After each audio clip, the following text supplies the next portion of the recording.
Micromanaging is not a dirty word. I thought they understood me, but they actually do not. What we thought, what they know is very different. One of the questions that really pop up that is very common for us is how do I really manage my virtual assistant, right, without really micromanaging them? I just want to share that micromanaging is not a dirty word. At the very beginning, micromanaging is definitely really needed because what we thought, what they know is very different. So imagine us, right, coming from America, growing up in American culture, and you're also a boss, you're an entrepreneur, you're always getting certain things done. And then compared to a virtual assistant who is coming from Philippines or an Asian country and always been just a rule follower, always been trained not to ask any questions, what I'm really saying is that you communicate with them piece by piece on what you really want them to do, how you want things to be done, right? It's very different, but we also need to figure out what is the biggest difference between the two. For me, at the very beginning, I need to tell them I like things to be very clean and simple, not overly complicated. Taught every one of my entrepreneur to do. And I also taught all the virtual assistants that have gone through our bootcamp, our onboarding, is that you need to do time block. And what that really means is that at the very beginning of the day, you get your virtual assistant to plan out their day. And at the end of the night, you also get them to report to you what they actually have done based on the plan. Ultimately, what they are going to do is just say, okay, everything looks good. I want you to talk to this client. I need you to do this email. And then you'll be like, it will be a great way for you to communicate with your virtual assistant. They usually work with big corporations that already have system and process, and there's not a lot of emergency last minute tasks. They're very used to a structured day. But when we bring them in, usually like our EA, right, they're focusing on a very broad range of stuff. And there's a lot of last minute stuff. So that when you're looking at the time block, what I get my VA to do is, okay, I don't want you to fill in 8 hours. I only want you to fill in 6 because I know every day I will have at least 2 extra hours on last minute thing that I need to get done. Let's say if it's not, you have your 8 hours time block, then you want to tell them, hey, I think we can maybe remove this part. Let's do this tomorrow. And I need you to do this new thing today because this is actually a higher priority. So again, time blocking it's a way for you to really communicate the time spent on each thing. And that is super helpful. That's what we have done in the past. That's a habit, right? She come up with what she planned. And then every day she just update me and I'm super busy. I just don't have the time for us to really communicate when I have time. So that way I know what is she working on. So again, if this is new for you, strongly suggest that you uphold this standard we have created, which is getting them to tell you start of the day, end of the day. And then maybe even AI now is so phenomenal. I want you to think about it. If you're not really using AI, use AI as to have a conversation.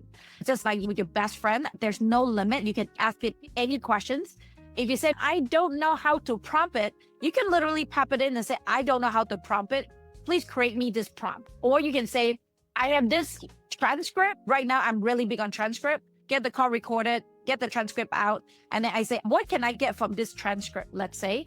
And ChatGPT will literally go through the transcript and say, okay, these are some of the stuff that we analyzed that I think you need to know.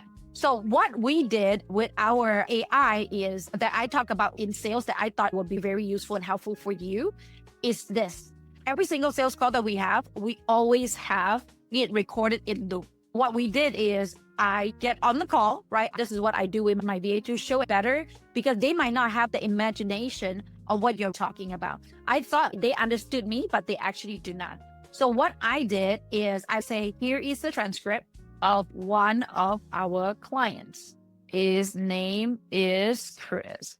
One of the biggest things that I love is personality profile. So I would say, let me know his personality profile, pain point, challenge, why is he scheduling a call? Now, instead of getting them to fill out a profile, it actually will let us know what they are doing. This person most likely is an SC with a touch of influence. So now immediately, based on the language that they got, you already knew who this person is. The pain point, based on what he said, is lack of time and bandwidth, right? They're both stretched very thin. A lot of manual repetitive work, right? Wearing too many hats. Desire to transform 9 to 5 to entrepreneurship. So now we already know what is going on with the client. right? The core challenges, right? Execute pre-plan, social media, back-end tasks, daily operation, right? What we do after this, when I was talking to the sales department, I said, instead of doing the template that you usually do, what if we customize every single one of them? Actually got the email template that my team always use. Please customize this email based on the transcript that you have, and make sure you create buy-in future pacing to allow clients to feel connected and want to sign up with us ASAP, right? We're genuinely excited about launching your new platform, and even more excited to help you with your wife reclaim time, reduce overwhelm, build something incredibly together. While you are at 9 to 5 strategizing for your beauty e-commerce brand, your new VA is scheduling posts, uploading leads, managing calendars, and even replying DMs with your brand voice without you lifting a finger. You already have the vision and plan. Well, bring in the right person to execute it so you and your wife can finally get your time, get back what only you can do, grow and lead. I know that the money isn't a follow-up. We need to consistently follow with the client. So what can we do? Nurture and get them to take action, right? Not every email following up. I'm following up with you. I wanted to buy. Are you buying? Every email is actually very different. So my VA is like, oh my gosh, I can do this. I say yes. Even though I thought I have communicated with them about it, but they did not know.